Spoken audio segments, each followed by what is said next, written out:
నమస్కారం ADV news కి స్వాగతం. ముందుగా ముఖ్యాంశాలు. మహిళలు ఆత్మవిశ్వాసంతో ముందడుగు వేయాలి, అన్ని రంగాల్లో తమదైన ముద్ర వేయాలని కలెక్టర్ రాజేష్ ఝా సూచన. ఆసక్తిగా సాగిన మాక్ పార్లమెంట్, అమ్మ మాట అంగన్వాడీ బాట కార్యక్రమాన్ని ప్రారంభించిన పాలనాధికారి.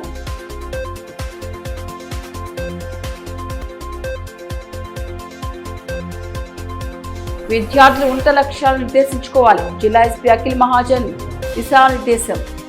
ముగిసిన వేసవి శిక్షణ శిబిరాలు.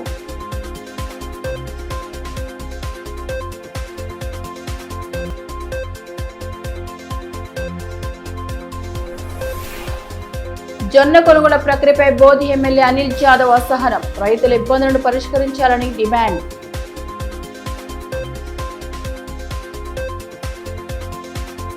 మహిళలు ఆత్మవిశ్వాసంతో ముందడుగు వేస్తూ అన్ని రంగాల్లో ముందుండాలని కలెక్టర్ రాజేష్ ఝా సూచించారు. శనివారం యువతుల మాక్ పార్లమెంట్ స్నేహ అవగాహన సదస్సుకు ఆయన ముఖ్య అతిథిగా హాజరై పలు అంశాలపై చర్చించారు. మహిళలు అన్ని రంగాల్లో రాణించినప్పుడే దేశం, రాష్ట్ర ప్రగతి సాధిస్తాయని జిల్లా కలెక్టర్ రాజేష్ ఝా అన్నారు. శనివారం జిల్లా పరిషత్ మీటింగ్ హాల్లో గ్రామీణాభివృద్ధి సెర్ప్ ఆధ్వర్యంలో నిర్వహించిన కిషోర బాలికల యువతుల మాక్ పార్లమెంట్ స్నేహ అవగాహన సదస్సులో ఆయన ముఖ్య అతిథిగా పాల్గొని ప్రసంగించారు. ఈ సందర్భంగా అమ్మకు అక్షరమాల సర్టిఫికేట్లను కలెక్టర్ అందజేసి విద్యాబోధన మెరుగు కృషి చేసినందుకు ఆదిలాబాద్ గ్రామీణ మండలం మత్తడిగూడకు చెందిన అంగన్వాడీ టీచర్ మయూరిని పలువురు మహిళలను శాలువాతో సన్మానించారు. అమ్మ మాట అంగన్వాడీ బాట సెల్ఫీ పాయింట్ వద్ద అంగన్వాడీలతో కలిసి ఫోటోలు దిగారు. ఈ కార్యక్రమంలో స్థానిక సంస్థల అదనపు collector S Rajeshwar, Adilabad market committee chairman Srikanth Reddy, ZP CEO Ravi, DWO Milka, DRTO Ravinder Rathod, DMHO Narender Rathod, జిల్లా సమైక్య అధ్యక్ష లక్ష్మి, సెర్ప్ అధికారులు, అంగన్వాడీ టీచర్లు, స్నేహ గ్రూప్ ప్రతినిధులు, విద్యార్థులు తదితరులు పాల్గొన్నారు. ఈ సందర్భంగా కలెక్టర్ రాజేష్ మాట్లాడుతూ జనాభాలో 50% ఉన్న మహిళలు అన్ని రంగాల్లో రాణించినప్పుడే దేశం, రాష్ట్రం ప్రగతి సాధిస్తాయని, తెలంగాణ రైజింగ్ 2047 నాటికి $3 ట్రిలియన్ ఆర్థిక వ్యవస్థగా ఎదగాలనే సంకల్పంలో మహిళల పాత్ర కీలకమైందన్నారు. కిశోర బాలికలు మొబైల్ ఫోన్లు, ప్రేమ వ్యవహారాలు వంటి ఆకర్షణలకు, బాల్య వివాహాల వంటి సామాజిక రుగ్మతలకు దూరంగా ఉంటూ తమ జీవితంలో ఒక నిర్దిష్టమైన లక్ష్యాన్ని ఏర్పరచుకోవాలని పిలుపునిచ్చారు. 9వ తరగతి నుండి 12వ తరగతి వరకు విద్యార్థుల జీవితంలో చాలా కీలకమైన సమయమని, ఈ దశలో బేసిక్స్ పై పట్టు సాధిస్తే civil services, groups, NEET, JEE వంటి పోటీ పరీక్షలో సులువుగా విజయం సాధించవచ్చని తెలిపారు. కోచింగ్ కోసం భారీగా ఖర్చు చేయనవసరం లేకుండా ఖాన్ అకాడమీ, ఫిజిక్స్ వాలా వంటి ఆన్లైన్ వేదికలను ఉచితంగా తక్కువ ఖర్చుతో సద్వినియోగం చేసుకోవచ్చన్నారు. జిల్లాలోని కేజీబీవీలలో విద్యా ప్రమాణాలను పెంచేందుకు ప్రభుత్వం ప్రత్యేక కృషి చేస్తుందని, విద్యార్థులు ఖగోళ శాస్త్రంపై ఆసక్తిని పెంచేందుకు టెలిస్కోపులను, స్పేస్ ఆస్ట్రానమీ ల్యాబ్స్ను ఏర్పాటు చేసినట్టు వివరించారు. జిల్లాలో గర్భిణీ స్త్రీలు ప్రసవాల విషయంలో మూఢనమ్మకాలు నమ్మి ప్రాణాల మీదకి తెచ్చుకోవద్దని, సైన్స్ను నమ్మి సకాలంలో ఆసుపత్రిలో సురక్షిత ప్రసవాలు చేయించుకోవాలని, దీనిపై స్నేహ గ్రూపులో అవగాహన కల్పించాలని కోరారు. స్నేహ గ్రూప్ బాలికలు స్పీకర్, డిప్యూటీ స్పీకర్, అధికార ప్రతిపక్ష పాత్రలు ఎంతో క్రమశిక్షణతో పార్లమెంట్ నిర్వహణ తీరును, సమస్యల ప్రస్తావనను ప్రదర్శించిన తీరును కలెక్టర్ ప్రత్యేకంగా అభినందించారు. ఈ గ్రూప్ ఎందుకు ఫామ్ చేయడం జరుగుతుంది, ఆ ఉద్దేశం ఏమున్నాయి, దాని గురించి చెప్పడం జరిగింది. ముఖ్యంగా మీ అందరికీ తెలుసు దాంట్లో 50% మన దేశంలో కానీ ఎక్కడైనా కానీ కూడా 50% అంటే మహిళలు ఉన్నారు. మహిళలు అది గర్ల్స్ చిల్డ్రన్ కావచ్చు, అడోలసెంట్ గర్ల్స్ కావచ్చు, హౌస్ వైఫ్స్ కావచ్చు, వర్కింగ్ విమెన్ కావచ్చు, ఓల్డ్ ఏజ్ సిటిజన్స్ కావచ్చు. సో డిఫరెంట్ మనం ఏజ్ గ్రూప్స్లో చూస్తే 50% మహిళలు ఉన్నారు. ఒక దేశం కానీ ఒక సమాజం కానీ బాగా పడాలి. మీ అందరికీ ఐడియా కూడా ఉండొచ్చు. మన ప్రభుత్వం తెలంగాణ రైజింగ్ 2047 ఒక సంకల్పం తీసుకొని వచ్చింది. మన భారతదేశం కూడా వికసిత భారత్ 2047 ఒక సంకల్పం తీసుకొని వచ్చింది. సో ఆ సంకల్పంలో కూడా బేసికల్గా భారతదేశం అన్ని వికసిత దేశం లాగా ముందుకి రావాలి. తెలంగాణ కూడా దాంట్లో ముఖ్యమైన పాత్ర నిర్వహించాలి. బేసికల్గా 2047 కల్లా Telangana $3 trillion economy, $3 trillion economy కూడా అవ్వాలి. అవి అన్నీ అవ్వాలి కూడా అంటే 50% ఆఫ్ ఏవైతే పాపులేషన్ ఉన్నాయో అవి కూడా తప్పకుండా బాగా పడాలి. జొన్న కొనుగోలులో జరుగుతున్న జాప్యం కారణంగా రైతులు తీవ్ర ఇబ్బందులు పడుతున్నారని బోధ్ ఎమ్మెల్యే అనిల్ జాదవ్ మండిపడ్డారు. భీంపూర్, తాంసీ మండల కేంద్రాలను జొన్న కొనుగోలు కేంద్రాలను ఆయన పరిశీలించి రైతుల సమస్యలను అడిగి తెలుసుకున్నారు. రాష్ట్రంలో ధాన్యం సేకరణలో జరుగుతున్న జాప్యంపై బోధ్ ఎమ్మెల్యే అనిల్ జాదవ్ తీవ్ర ఆగ్రహం వ్యక్తం చేశారు. శనివారం భీంపూర్ మండల కేంద్రంలోని జొన్న కొనుగోలు కేంద్రాన్ని శనివారం ఆయన పరిశీలించారు. రైతులతో మాట్లాడి జొన్న కొనుగోలు వేగవంతం కోసం భరోసా కల్పించారు. ఆయన వెంట తహసీల్దార్ రమేష్ నాయక్, ఎంపీడీఓ గోపాలకృష్ణారెడ్డి, ఏఓ శ్రీనివాస్, మాజీ జెడ్పీటీసీ సుధాకర్, కేమా శ్రీకాంత్, నాగ యాదవ్, లింబాజీ, కల్చప్ యాదవ్, వినోద్, దత్తు, గోవర్ధన్ యాదవ్, కపిల్ స్వామి, కిరణ్ యాదవ్ తదితరులు ఉన్నారు. ఈ సందర్భంగా ఎమ్మెల్యే అనిల్ యాదవ్ మాట్లాడుతూ బీఆర్ఎస్ అధికారంలో ఉండగా అప్పటి ముఖ్యమంత్రి కేసీఆర్ రైతులకు ఎలాంటి సమస్య రాకుండా కొనుగోలు చేపట్టేవారని గుర్తు చేశారు. ప్రస్తుతం మార్కెట్లో కొనుగోలు పరిస్థితి అధ్వానంగా ఉందని ఆగ్రహం వ్యక్తం చేశారు. రాబోయే రోజుల్లో ప్రతి వ్యవసాయ సబ్ మార్కెట్లో కనీసం 2 గోదాములు నిర్మించేలా చర్యలు తీసుకుంటామని చెప్పారు. అధికారులతో మాట్లాడి వెంటనే జొన్న కొనుగోలు ప్రక్రియ పూర్తయ్యేలా చూస్తారని హామీ ఇచ్చారు. అటు తాంసీ మండల కేంద్రంలో జొన్న కొనుగోలు కేంద్రాన్ని శనివారం బోధ్ ఎమ్మెల్యే అనిల్ యాదవ్ సందర్శించారు. సెంటర్ ఇన్ఛార్జి పిఎస్సిఎస్ సిఇఓ శ్రీనివాస్తో పాటు ఏఓ రవీందర్లతో జొన్న కొనుగోలు జాప్యానికి గల కారణాలను అడిగి తెలుసుకున్నారు. స్థానికంగా అందుబాటులో ఉన్న గోదాములతో పాటు లారీలు సైతం తాను మాట్లాడిస్తానని, మార్కెట్ వచ్చిన రైతులు ఎలాంటి ఇబ్బందులు లేకుండా పంట అమ్ముకొని ఇంటికి వెళ్లేలా చూడాలని సూచించారు. ఎమ్మెల్యే పర్యటన రైతుల ఉత్సాహం నింపింది. ఈ కార్యక్రమంలో సెంటర్ ఇన్ఛార్జ్ శ్రీనివాస్, ఏవో రవీందర్, నాయకులు కేమా శ్రీకాంత్, కృష్ణ, మహేందర్, రఘు, అశోక్, సోను తదితరులు ఉన్నారు. అంటే ఈ ప్రభుత్వానికి ముందు చూపు లేదు. అదే గతంలో కేసీఆర్ గారు ముఖ్యమంత్రి ఉన్నప్పుడు రైతులకు ఎలాంటి ఇబ్బంది రాకుండా, వాళ్ళకి ఎలాంటి కష్టం రాకుండా ముందు చూపుతోటి ఒక ప్రణాళికతోటి ఏదైతే పంటల కొనుగోలుకు 8,000 కోట్లు అని చెప్పేసి ముందే కేటాయిస్తుంది అతను. ఇవన్నీ ముందు కార్యక్రమాలు, రైతు బంధు కానీ ఇవన్నీ కార్యక్రమాలు ఆయన ముందు చూపుతోటి రైతులకు నష్టం జరగకుండా, అంత కరోనా సమయంలో కూడా ఊరూరుకు పోయి రైతుల దగ్గర పంటల కొనుగోలు చేపించినటువంటి గొప్ప నాయకుడు కేసీఆర్. కరోనా వచ్చినా కానీ ఇంటికి పోయి కొన్నారు. కానీ ఈ ప్రభుత్వము కనీసం వాళ్ళకు రైతులు అంటే వాళ్ళకు ప్రేమ లేదు, అంత కపట ప్రేమ. ఎంతసేపు వాళ్ళు కొట్లాడుకున్నాడే తప్ప మంత్రులు, ముఖ్యమంత్రులు రైతులకు మాత్రం పట్టించుకోవడం లేదు. కాబట్టి ఈ నియోజకవర్గ ఎమ్మెల్యేగా నాపై కూడా కొంత బాధ్యత ఉంది. కాబట్టి మనం 2 టెండర్లో కూడా తిరుగుతూ రైతులు ఈరోజు వాళ్ళకు తిండి లేదు, ఏం లేదు, వాళ్ళ ఇంటి నుంచి దూరం, వాళ్ళ పిల్లలకు, వాళ్ళ కుటుంబానికి దూరం 20 రోజులు ఇవాళ వాళ్ళు మార్కెట్లలో ఇవాళ అవస్థ పడుతూ ఉన్నారు. వాళ్ళ గోస చూడలేక మేము కూడా వాళ్ళని ఎంతో సాయం చేయాలని చెప్పేసి కూడా మేము మార్కెట్లలో తిరుగుతూ, మరి మనం ఎంత డిమాండ్ ఏంటంటే వారు ఏదైతే పండించినటువంటి పంటను పూర్తిగా కొనాలి, తొందరగా ఇక్కడి నుంచి కూడా షిఫ్ట్ చేయాలి. వాళ్ళు కొట్టలేదు, అదే విషయంలో మనం కూడా ఏర్పాట్లను కూడా పరిశీలించడం. పాలిటెక్నిక్ కళాశాలలో ప్రవేశాల కోసం సర్టిఫికేట్ వెరిఫికేషన్ ప్రక్రియ కొనసాగుతోంది. పాలిసెట్ ఫలితాల్లో ఉత్తమ ఫలితాలు సాధించిన విద్యార్థుల ధృవపత్రాలను అధికారులు పరిశీలించి సూచనలు చేశారు. పాలిటెక్నిక్ కళాశాలలో ప్రవేశానికి నిర్వహించిన పాలిసెట్ లో ఉత్తమ ఫలితాలు సాధించిన విద్యార్థులకు సర్టిఫికేట్ వెరిఫికేషన్ ప్రక్రియ కొనసాగుతోంది. ఈ నెల 29న ప్రారంభమైన సర్టిఫికేట్ల వెరిఫికేషన్ ప్రక్రియ జూన్ 2వ తేదీ వరకు కొనసాగనుంది. రాష్ట్ర వ్యాప్తంగా ఉన్న 59 పాలిటెక్నిక్ కళాశాలలో ఈ ప్రక్రియను చేపట్టారు. ఇందులో భాగంగానే జిల్లా కేంద్రంలోని సంజయ్ గాంధీ పాలిటెక్నిక్ కళాశాల, ఉట్నూరులోని ప్రభుత్వ పాలిటెక్నిక్ కళాశాలలో సర్టిఫికేట్ ను అధికారులు చేపడుతున్నారు. తొలి రోజు 102 మంది విద్యార్థుల సర్టిఫికేట్లను వెరిఫికేషన్ చేసిన అధికారులు శనివారం 2వ రోజు సైతం ఈ ప్రక్రియను కొనసాగించారు. ఉదయం నుంచి సాయంత్రం వరకు వివిధ ప్రాంతాల నుంచి ధృవపత్రాలను పరిశీలించి సూచనలు చేశారు. ఈ సందర్భంగా ఇన్ఛార్జి కళాశాల ప్రిన్సిపాల్ నరేష్ మాట్లాడుతూ పాలిసెట్ లో అర్హత సాధించిన అభ్యర్థులు తమ ఒరిజినల్ సర్టిఫికేట్లను తీసుకొచ్చి వెరిఫికేషన్ చేయించుకోవాలన్నారు. 4 రోజుల పాటు జరిగే ప్రక్రియలో అభ్యర్థుల ధృవపత్రాలను పరిశీలించి ఎంపిక ప్రక్రియను చేపడుతున్నామని పేర్కొన్నారు. ఆదివారం సైతం సర్టిఫికేట్ల వెరిఫికేషన్ కొనసాగుతోందని స్పష్టం చేశారు.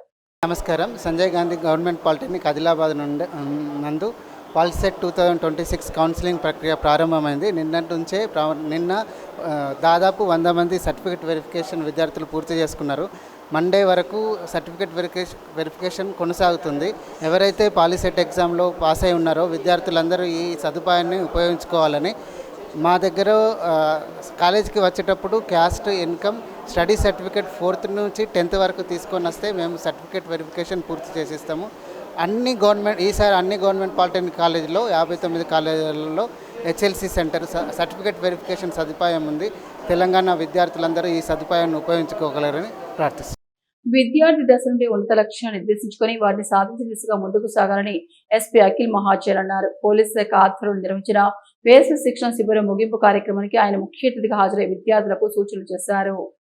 జిల్లాలో పోలీసు శాఖ ఆధ్వర్యంలో నిర్వహించిన సమ్మర్ క్యాంపులు శనివారం ముగిశాయి. జిల్లాలోని చిన్నారులకు ఆట విడుపుతో పాటు క్రమశిక్షణ, శారీరక దృఢత్వం పెంపొందించే ఉద్దేశంతో 5 కేంద్రాల్లో 4 రోజుల పాటు శిబిరాలు నిర్వహించారు. జిల్లా వ్యాప్తంగా సుమారు 600 మంది విద్యార్థులు పాల్గొన్నారు. స్థానిక పోలీస్ హెడ్ క్వార్టర్స్ లో జరిగిన శిబిరం ముగింపు కార్యక్రమానికి జిల్లా ఎస్పీ అఖిల్ మహాజన్ ముఖ్య అతిథిగా హాజరయ్యారు. ఈ సందర్భంగా చిన్నారులు చేసిన యోగా, కరాటే ప్రదర్శనలు ఆకట్టుకున్నాయి. అనంతరం పోలీస్ జాగిలాల బృందం తమ ప్రత్యేక నైపుణ్యాలను ప్రదర్శిస్తూ జాగిలాల సేవల గురించి వివరించింది. ముగింపు సందర్భంగా సుమారు 350 మంది చిన్నారులకు సర్టిఫికేట్లు అందజేశారు. ఈ కార్యక్రమంలో అదనపు ఎస్పీలు P Mounika, B Surendra, Utnoor ASP Ruthvik Sai, కొట్టే శిక్షణ ఐపీఎస్ రాహుల్ కాంత్, డిఎస్పీలు పోతారం శ్రీనివాస్, ఎల్ జీవారెడ్డి, పట్టణ సీఐలు, రిజర్వ్ ఇన్స్పెక్టర్లు D Venkati, N Chandrashekar, reserve police సిబ్బంది తదితరులు పాల్గొన్నారు. ఈ మేరకు ఎస్పీ మాట్లాడుతూ విద్యార్థులు చిన్ననాటి నుంచే ఉన్నత లక్ష్యాలను ఏర్పరచుకొని వాటి సాధన కోసం కృషి చేయాలని సూచించారు. క్రమశిక్షణ, శారీరక వ్యాయామం ప్రతి ఒక్కరికి అవసరమని, ఆరోగ్యమే మహాభాగ్యమని పేర్కొన్నారు. ప్రతిరోజు ఒక మంచి అలవాటు అలవర్చుకోవాలని, పుస్తక పఠనం, డాన్సింగ్, క్రీడలు, వంటలు, గార్డెనింగ్ వంటి హాబీలను పెంపొందించుకోవాలని సూచించారు. సమ్మర్ క్యాంప్ విజయవంతానికి సహకరించిన రిజర్వ్ పోలీస్ సిబ్బంది, యోగా, కరాటే మరియు గేమ్స్ టీచర్లకు ఎస్పీ ప్రత్యేకంగా అభినందనలు తెలిపారు. బాస్కెట్బాల్ లేకపోతే ట్రైన్ ఆర్చరర్గా చేయాలి, దాని ఉద్దేశం కాదు. మనం మెయిన్ ఉద్దేశం ఏంటి అంటే, మన పోలీసింగ్ అంటే జస్ట్ ఒక లా అండ్ ఆర్డర్ కాదు. మనం కూడా కమ్యూనిటీ నుంచి వచ్చాము, కమ్యూనిటీతో దగ్గర ఉండాలి. మన ఏమైనా గ్యాప్ ఉంటుంది, అది తగ్గాలి. పిల్లలు కూడా పోలీసింగ్కి ఫేర్ కాకుండా ట్రస్ట్, కాన్ఫిడెన్స్తో చూడాలి. ఆ ఉద్దేశంతో స్పోర్ట్స్ క్యాంప్ పెట్టడం జరిగింది. అండ్ మీరు అందరు పాల్గొన్నారు, చాలా మంచిగా పాల్గొన్నారు. ఇప్పుడు ఈరోజు అన్ని ప్రోగ్రామ్స్ చూస్తే అనిపించింది అంటే ప్రతి ఒక్కరు చాలా ఎనర్జీగా, చాలా ఎంతూజియాజంగా మీరు పాల్గొన్నారు. జస్ట్ వచ్చి రిటర్న్ పోయి అట్లా చేయలేదు. అందరూ వచ్చి ఎనర్జీగా మీరు పాల్గొని ఈ ఏమైనా యాక్టివిటీస్ మీరు నేర్చుకున్నారు అంటే నాకు చాలా సంతోషం. అంటే నేను అనుకుంటున్నాను మీ పేరెంట్స్ కూడా చాలా హ్యాపీ ఉంటారు దట్ మీరు వచ్చి ఏమైనా యాక్టివిటీలో పార్టిసిపేట్ చేశారు. అంగన్వాడీ కేంద్రాల ద్వారా అందించే సేవలను సద్వినియోగం చేసుకోవాలని కలెక్టర్ రాజేష్ షా సూచించారు. శనివారం స్థానిక రిక్షా కాలనీ అంగన్వాడీ కేంద్రంలో నిర్వహించబడిన అమ్మ మాట అంగన్వాడీ బాట కార్యక్రమానికి ఆయన ముఖ్య అతిథిగా హాజరయ్యారు. గర్భిణీ స్త్రీలు, బాలింతలు, చిన్నారుల సమగ్ర ఆరోగ్యం, పోషణ ధ్యేయంగా ప్రభుత్వం ప్రవేశపెట్టిన అమ్మ మాట అంగన్వాడీ బాట కార్యక్రమాన్ని జిల్లాలో విజయవంతం జిల్లా కలెక్టర్ రాజేష్ షా పిలుపునిచ్చారు. శనివారం స్థానిక రిక్షా కాలనీలో మహిళాభివృద్ధి, శిశు సంక్షేమ శాఖ ఆధ్వర్యంలో నిర్వహించిన అమ్మ మాట అంగన్వాడీ బాట కార్యక్రమానికి ఆయన ముఖ్య అతిథిగా హాజరై కార్యక్రమాన్ని జ్యోతి ప్రజ్వలన చేసి ప్రారంభించారు. ఈ సందర్భంగా అంగన్వాడీ కేంద్రంలోని పిల్లలకు కలెక్టర్ చేతుల మీదుగా యూనిఫారంలను, విద్యా ఆరంభ సర్టిఫికేట్లను అందజేశారు. ఈ కార్యక్రమంలో జిల్లా మహిళా సంక్షేమ శాఖ అధికారి మిల్కా, వార్డు కౌన్సిలర్ స్వాతి, మంగేష్, దేవతలి, స్థానిక అంగన్వాడీ టీచర్లు, ఆయాలు, పోషకులు, చిన్నారులు పాల్గొన్నారు. ఈ సందర్భంగా కలెక్టర్ మాట్లాడుతూ అంగన్వాడీ కేంద్రాల ద్వారా లభించే విభిన్న సేవలను గ్రామీణ, పట్టణ ప్రాంతాలని అర్హులైన ప్రతి ఒక్కరూ సద్వినియోగం చేసుకునేలా అధికారులు విస్తృత అవగాహన కల్పించాలని ఆదేశించారు.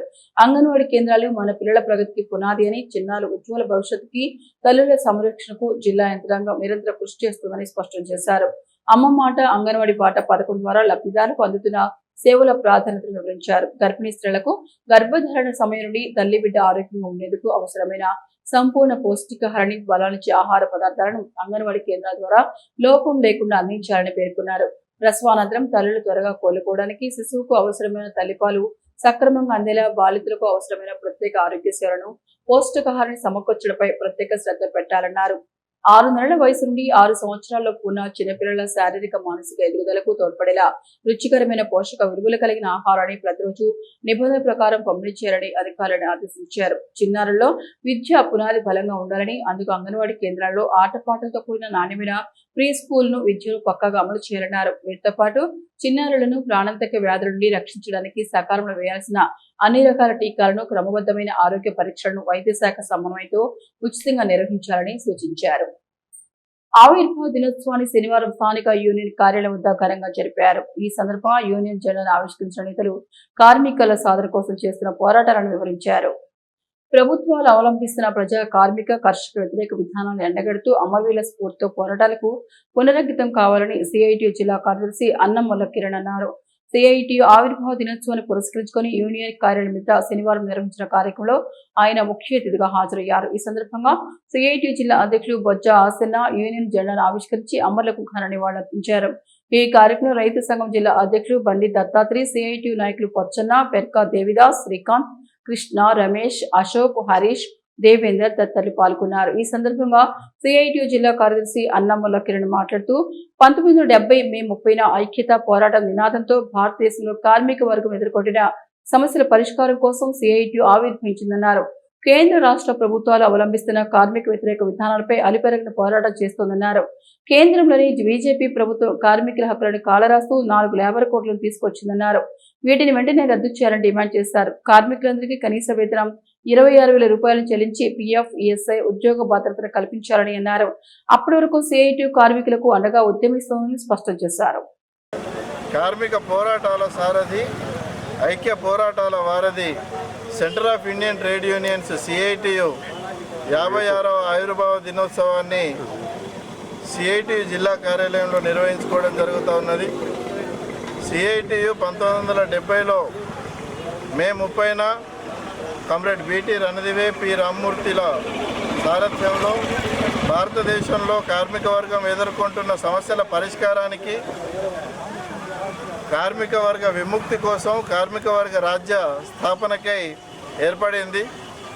నాటి నుండి నేటి వరకు కార్మికుల పక్షాన ప్రభుత్వాలు అవలంబిస్తున్న కార్మిక కర్షక ప్రజా వ్యతిరేక విధానాలను నిరసిస్తూ జైళ్లకు, కేసులకు భయపడకుండా రాజీ లేని పోరాటాలను నిర్వహిస్తూ ఉన్నది.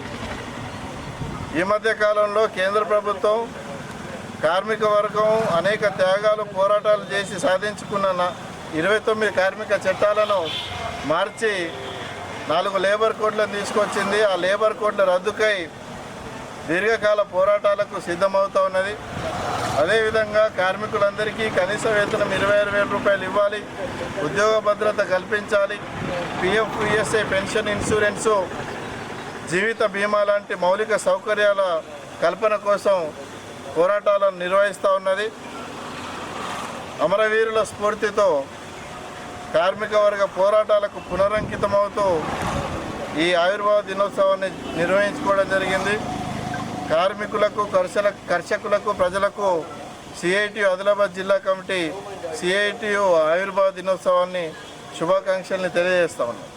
రైతు డిస్కం పేరుతో ప్రభుత్వం రైతులపై కుట్ర చేస్తోందని టీఆర్ఎస్ జిల్లా నాయకులు వేణుగోపాల్ యాదవ్, ఆసిఫ్ ప్రమోద్ ఆరోపించారు. రైతులకు మేలు చేసే నిర్ణయమే అయితే ప్రభుత్వం ఎందుకు రహస్యంగా ఉంచిందని ప్రశ్నించారు. తెలంగాణలో 29 లక్షల బోర్ల ద్వారా వ్యవసాయం సాగుతోందని, రైతు డిస్కం వల్ల రైతులు ఇబ్బందులు ఎదుర్కొనే ప్రమాదం ఉందన్నారు. ఇప్పటికే డిస్కంలకు వేల కోట్ల బకాయిలు ఉన్నాయని, కొత్త డిస్కం ఏర్పాటు వల్ల రైతులకు ప్రయోజనం కంటే నష్టమే ఎక్కువగా ఉంటుందని వ్యాఖ్యానించారు. రైతు డిస్కం ప్రతిపాదనపై రాష్ట్రంలోని 33 జిల్లాల్లో పబ్లిక్ హియరింగ్లు నిర్వహించాలని, వీఆర్సీ ఈ ప్రతిపాదన తిరస్కరించాలని డిమాండ్ చేశారు. 24 గంటల విద్యుత్ సరఫరా కోసం విద్యుత్ ఉద్యోగులు చేసిన కృషిని గుర్తుంచుకోవాలని పేర్కొన్నారు. కవిత ఆధ్వర్యంలో టీఆర్ఎస్ పార్టీ రైతుల పక్షాన పోరాటానికి సిద్ధంగా ఉంది. దాదాపు మనం చూస్తున్నట్లయితే గత 15 రోజులుగా, 15 కాదు గత నెల రోజులుగా రైతులు జొన్న పంట నమ్ముకోలేక ఇబ్బందులు పడుతున్న పరిస్థితి మనం జిల్లా వ్యాప్తంగా, రాష్ట్ర వ్యాప్తంగా చూస్తూ ఉన్నాం.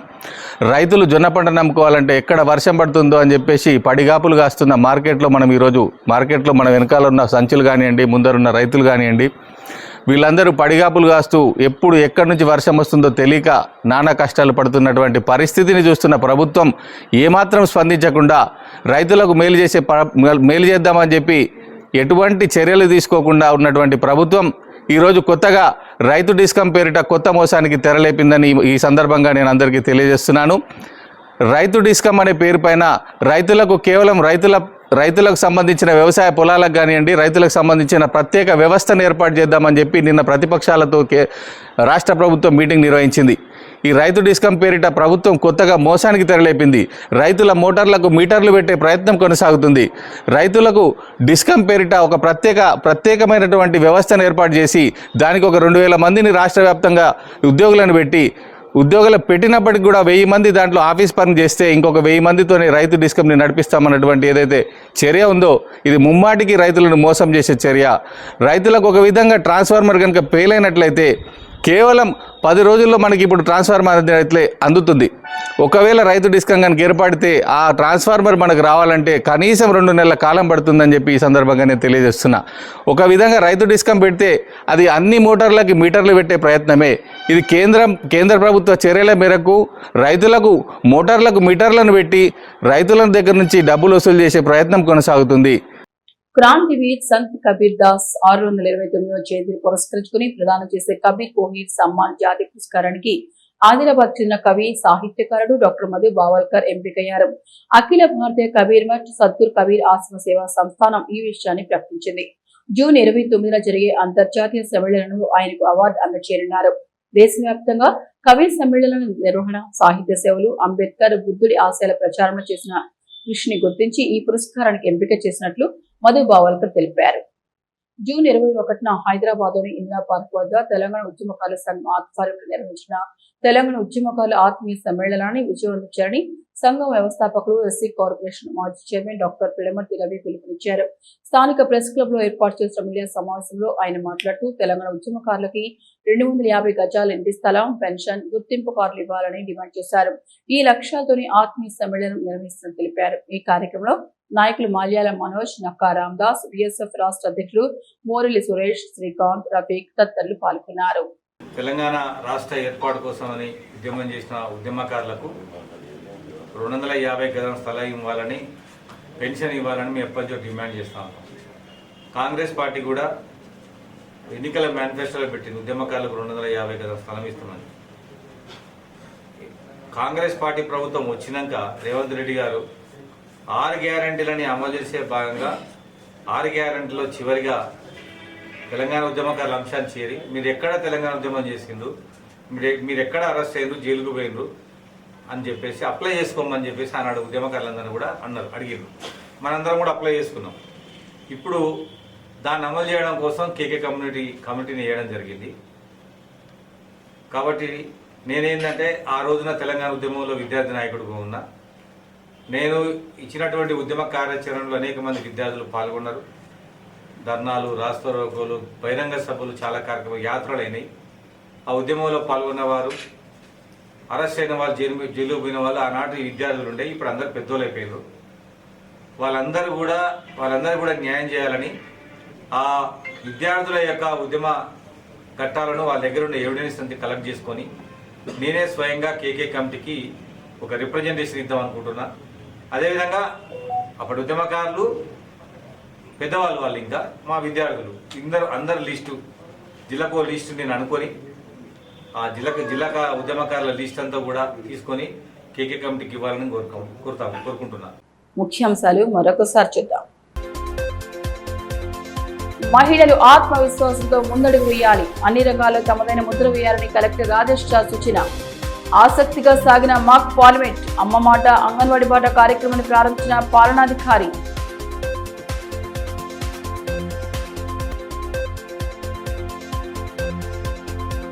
విద్యార్థులు ఉన్నత లక్ష్యాలను నిర్దేశించుకోవాలి, జిల్లా ఎస్పీ అఖిల్ మహాజన్ దిశానిర్దేశం. ముగిసిన వేసవి శిక్షణ శిబిరాలు.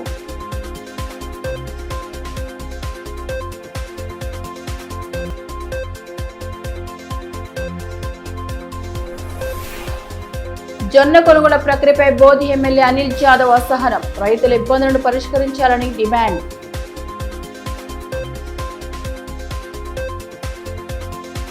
ఇవి ఈనాటి వార్తలు. చూస్తూనే ఉండండి ADB న్యూస్.